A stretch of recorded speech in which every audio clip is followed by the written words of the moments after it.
What up? What up? What up? Welcome back to Lockdown Universe, home of the bizarre, peculiar, and unheard of stories. UFO legend and paranormal lore.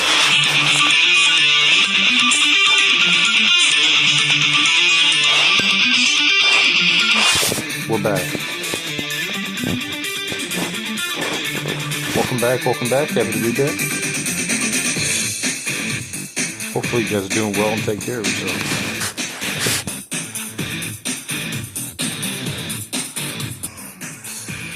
So we got a great one for you today. Actually, a story from the man himself, Richard Doty, the man of information and disinformation, worked for the Office of Special Investigations for the Air Force, and is now presenting many stories on Gaia. It's up to you whether to decide if they are accurate and true or not. So today's story he presents, and these are recent episodes on Gaia. So these are like coming to you brand new as I'm watching them, and there's 2 brand new episodes. So I'm going to do 2 separate podcasts on them, one today, one tomorrow, and you'll have to tune in.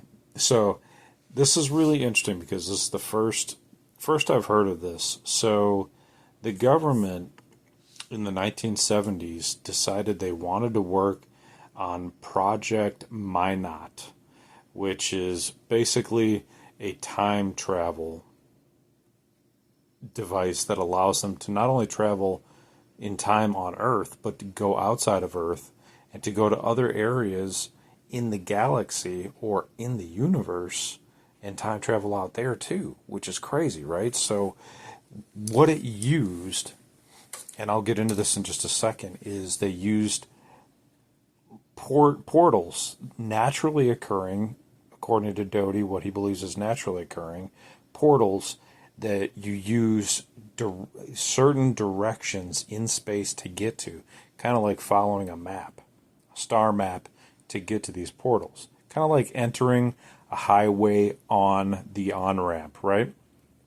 So let's start off at the beginning, right? So in the 1970s, right around 1977, the Air Force decided they wanted to work on this project, Project Minot. And they started to work on it, and they started to develop this aircraft. The aircraft was actually called Minot.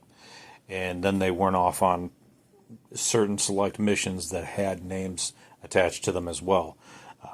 And so as they began their research and development into this, the agency DARPA decided to step in and basically take control over it. Now, this is what's interesting because you have the Air Force that's already stated they want to work on this and already started the project, and then you have DARPA come in and say, nope, no, we're gonna step in and we're gonna do this. So I find that very interesting in and of itself. So DARPA steps in. They start to work on this.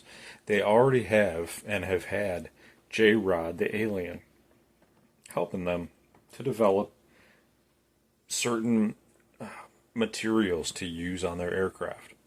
So as they begin project working on this and reverse engineering certain other downed craft that they've had in their possession since 1947 or before, they did ask and enlist J-Rod's assistance. Now, J-Rod was a alien from the crashes, I believe from Aztec, New Mexico.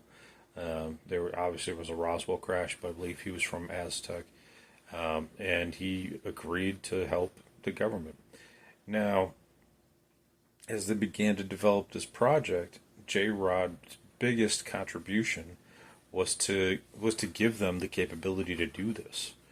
So, why would he give a lesser developed species the ability to not only time travel but to go outside of the solar system? I mean, it's like getting captured by monkeys in the jungle and then giving them like a car. It's like okay, go here and then go onto this on ramp and you can go to Chicago or something. You know what I mean? Like, I don't know why you do it unless you thought you were going to get something out of it, or unless you thought the species was going to do something benevolent with it, right? Something to help their own species.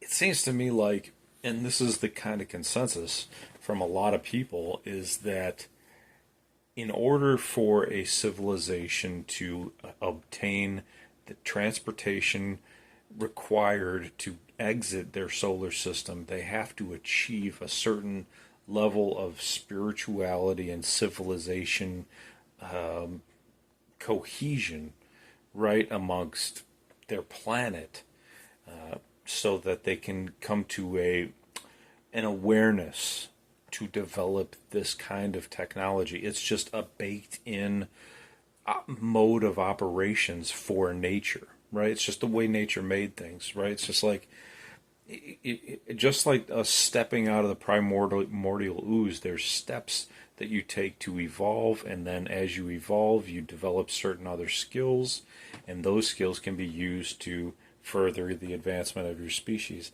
And I think that by J. Rod giving this to us, it might have been premature. That being said, I don't work for the government, so what do I know? So they developed this craft, and then he also helps them develop this biological skin, which will allow them to travel through these portals. This biological skin works with the craft, and it makes it alive. And we've heard so many times the ships that crash seem like they're alive. Everything from my very first podcast where I talked about the Marine Michael who saw a downed craft in Peru, and he's like, this thing felt like it was real, and it looked like it was made like with paper mache almost on the outside, or some biological skin on the outside, and just looked like it was very homemade. That's because when they put this skin over, it doesn't look like anything we've ever seen before. It looks very unnatural and biological. It doesn't look like a nice sleek airplane or a nice sleek UFO that we're typically used to seeing in movies. It's very different than that. But anyway, J. Rod continued to assist the DARPA and Air Force to develop this craft, gave them a star chart, said, if you follow this map, it's going to take you to a portal. Now, the scientists that were working on Minot said, okay, great. Well, what happens when we go through the portal? Where does it end? Where does it end up? Are we going into the future a certain amount of time? Are we going into the future right there at that area? Or are we going to end up somewhere totally different in the universe in the future or the past? How do we know? They didn't have a built-in system for determining where they were going to end up. So they developed what Richard Doty calls a quantum cord. And I should have prefaced this whole podcast with the fact that this isn't actually Doty's created story. This is a story that was given to him by a insider pilot for NASA, and they gave him a code name of Ben.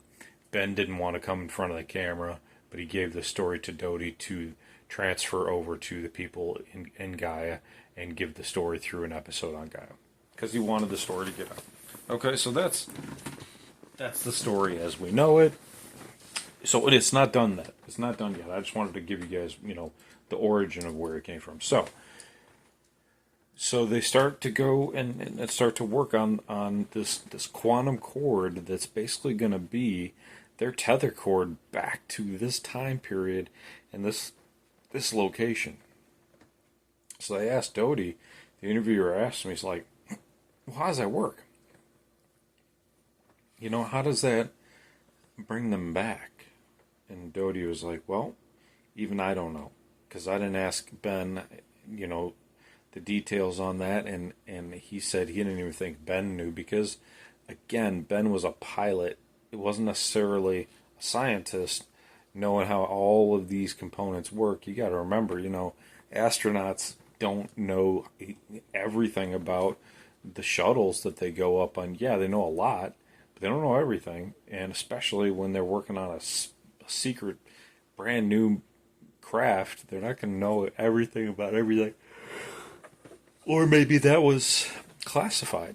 They couldn't give that information out, right? So we don't know for sure. So they go up they follow this star chart. They go through the portal, and there's four different missions. I'm only going to cover one right now, and then I'll cover the other three in the next podcast. So, in the first mission, they start to go through. I believe they only sent 2 astronauts in the first mission, maybe 3. And as they go through, they bring enough food to like survive on and all that. As they go through this portal, well, before they even get to the portal opens up because they took the right off ramp apparently. So they had to follow one path and then alternate and get to this exact time, this exact space. And it opened, it interacted with the skin on the craft. The skin actually communicates with these portals. So there's something in the development of the skin. Maybe it's skin that was created from J-Rod himself. They could have duplicated the skin through his cells and created an entire sheath of skin to put around this craft. Because again, like we were talking about, maybe you have to be at a certain level of civilization, and they knew that his species was, and they developed this skin around the craft. Just an idea. But anyway, so it interacts with the portal. Portal opens up. They start to go through the portal. And what happens then is extremely bizarre.